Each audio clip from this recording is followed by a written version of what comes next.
Police ने ऐलान कर दिया कि अब हम ऑपरेशन में फौज के साथ नहीं लड़ेंगे, हम खुद लड़ेंगे, अपने अफसरों का हुक्म नहीं मानेंगे। लिहाजा चेन ऑफ कमांड टूट चुका है और मेरे बन्नू का सिपाही अपने डीपीओ का हुक्म नहीं मानता, अपने डीआईजी का हुक्म नहीं मानता, अपने आईजीपी का हुक्म नहीं मानता। उसके बाद लक्की मरवत वहां के पुलिस ने बाज़ाब्ता ऐलान कर दिया कि हम अपनी कमेटी बनाएंगे, हम अपने तौर पर लड़ेंगे, हम कोई फौज का सहारा लेने के लिए तैयार नहीं, न उनके शाना बशाना लड़ने को तैयार हैं, और वो न डीपीओ की मानते हैं, न डीआईजी की मानते हैं, न आईजी की मानते हैं। और अभी 4 दिन हुए हैं टांक में पुलिस एक मस्जिद में जमा हुई, डीपीओ को भी साथ लाए और सब ने कुरान करीम पर हाथ रखा कि हम फौज के शाना बशाना नहीं लड़ेंगे, और अगर हमारा सिपाही शहीद हुआ तो किसी फौजी को अपने जनाजे में शरीक होने की इजाजत भी नहीं देंगे। अब इस हालत तक मुल्क को किसने पहुंचाया है? ये फजल रहमान ने पहुंचाया है।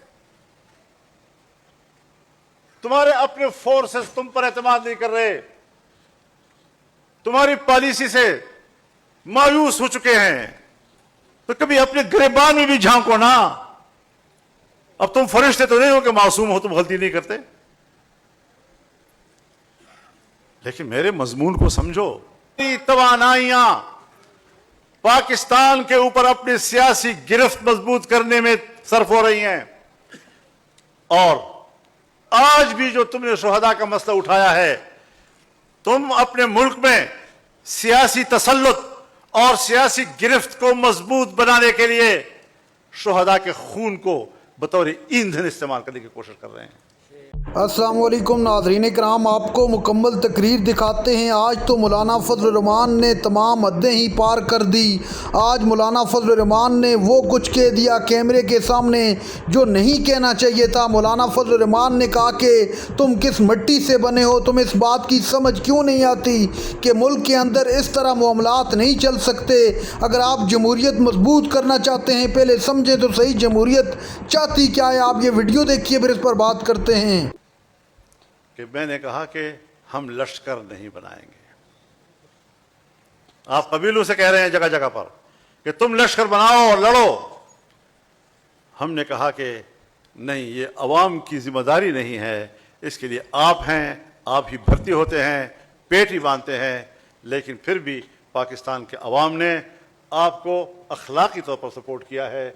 आप अवाम को जंग में झोंकना चाहते हैं। तो फिर मैं बताना चाहता हूं आपको, मशरक़ी पाकिस्तान में तुमने अवाम से कहा कि तुम लश्कर बनाओ, तो अल-बदर बना, अश-शम्स बना।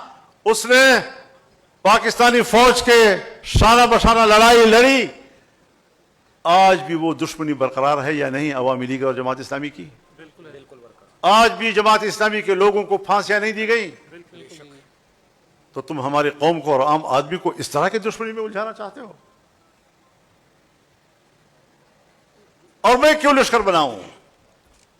मेरी सूबाई हुकूमत, मेरे इख्तलाफ भी हो, वो आपसे कहती है कि हम खुद पुलिस को इस्तेमाल करके जंग लड़ सकते हैं, फौज साइड पे हो जाए। तो आप तो सूबाई हुकूमत के ताकत को इस्तेमाल करने के लिए तैयार नहीं हैं, और आप आम आदमी को कह रहे हैं कि लश्कर बनाओ। पहले सूबाई हुकूमत के ऑफर को तो कबूल करो।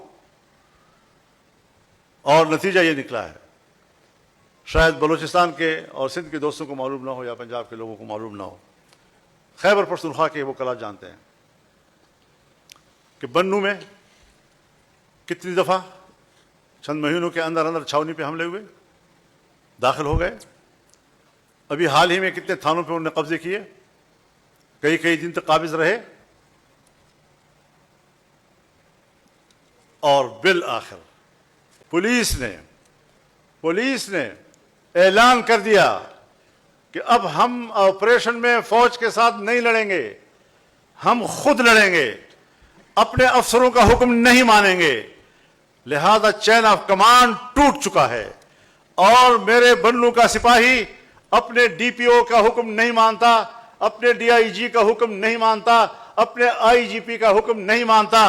उसके बाद लक्की मरवत वहां के पुलिस ने बाज़ाब्ता ऐलान कर दिया कि हम अपनी कमेटी बनाएंगे, हम अपने तौर पर लड़ेंगे, ہم کوئی فوج کا سہارا لینے کے لیے تیار نہیں، نہ ان کے شانہ بشانہ لڑنے کو تیار ہیں، اور وہ نہ ڈی پی او کی مانتے ہیں، نہ ڈی آئی جی کی مانتے ہیں، نہ آئی جی کی مانتے ہیں۔ اور ابھی 4 دن ہوئے ہیں ٹانک میں پولیس ایک مسجد میں جمع ہوئی، ڈی پی او کو بھی ساتھ لائے، اور سب نے قرآن کریم پر ہاتھ رکھا کہ ہم فوج کے شانہ بشانہ نہیں لڑیں گے، اور اگر ہمارا سپاہی شہید ہوا تو کسی فوجی کو اپنے جنازے میں شریک ہونے کی اجازت بھی نہیں دیں گے۔ یہاں تک حالات پہنچ گئے ہیں۔ اب کیا رہ گیا؟ ڈیرہ اسماعیل خان رہ گیا، کرک رہ گیا، پھر کوہاٹ رہ گیا۔ اب اس حالت تک ملک کو کس نے پہنچایا ہے؟ یہ فضل الرحمان نے پہنچایا ہے۔ تمہارے اپنے فورسز تم پر اعتماد نہیں کر رہے، تمہاری پالیسی سے مایوس ہو چکے ہیں، تو کبھی اپنے گریبان میں بھی جھانکو نا۔ اب تم فرشتے تو نہیں ہو کہ معصوم ہو، تم غلطی نہیں کرتے، لیکن میرے مضمون کو سمجھو، میرے مضمون کو پڑھ، میرے لفافے کو نہ دیکھ۔ میں کیا کہنا چاہتا ہوں؟ اول سے لے کر آخر تک قوم کو میری تقریر سناؤ، اس میں توہین کی کون سی بات ہے؟ بے توقیری کی کون سی بات ہے؟ ہاں، آپ کو اپنی ذمہ داریوں کا احساس دلایا ہے، آپ کو اپنے دائرہ کار کا احساس دلایا ہے، آپ کو اپنے دائرہ اختیار کا میں نے احساس دلایا ہے کہ اپنے حدود میں رہو۔ تمہاری ساری توانائیاں پاکستان کے اوپر اپنی سیاسی گرفت مضبوط کرنے میں صرف ہو رہی ہیں، اور آج بھی جو تم نے شہداء کا مسئلہ اٹھایا ہے، تم اپنے ملک میں سیاسی تسلط اور سیاسی گرفت کو مضبوط بنانے کے لیے شہداء کے خون کو بطور ایندھن استعمال کرنے کی کوشش کر رہے ہیں۔ اپنے جرائم کو چھپانے کے لیے شہداء کے پیچھے چھپتے ہو۔ ہم آپ سے کوئی جنگ نہیں لڑ رہے، ہم آپ کی پالیسی سے اختلاف کر رہے ہیں۔ میرے دلیل کا جواب دلیل سے دیجئے۔ کہتے ہیں معافی مانگے، معافی میں نے مانگنی ہے، تو نے مانگنی ہے، غلط تو نے کیا ہے۔ ہم تو رسول اللہ صلی اللہ علیہ وسلم کے اس ارشاد پر عمل کرتے ہیں، صلی اللہ العافیہ ولا تتمنوا لقاء العدو، اللہ سے عافیت مانگا کرو، دشمن کا سامنا کرنے کی تمنا نہ کیا کرو۔ وَإِذَا لَقِيتُمْ فَاثْبُتُوا، لیکن اگر مقدر ہے اور آمنا سامنا ہو گیا پھر ڈٹ جاؤ۔ ناظرین کرام، آپ نے ویڈیو دیکھی، مولانا فضل الرحمان نے دو ٹوک اعلان کرتے ہوئے کہا کہ اس طرح معاملہ اگر آگے بڑھانا چاہتے ہیں تو یہ سن لیں، یہ معاملہ آگے نہیں بڑھ سکے گا، آپ کے مذاکرات کبھی کامیاب نہیں ہو پائیں گے۔ صوبائی حکومت کہتی ہے کہ ہمارے ساتھ بات کریں، آپ بات کرنے کو تیار نہیں۔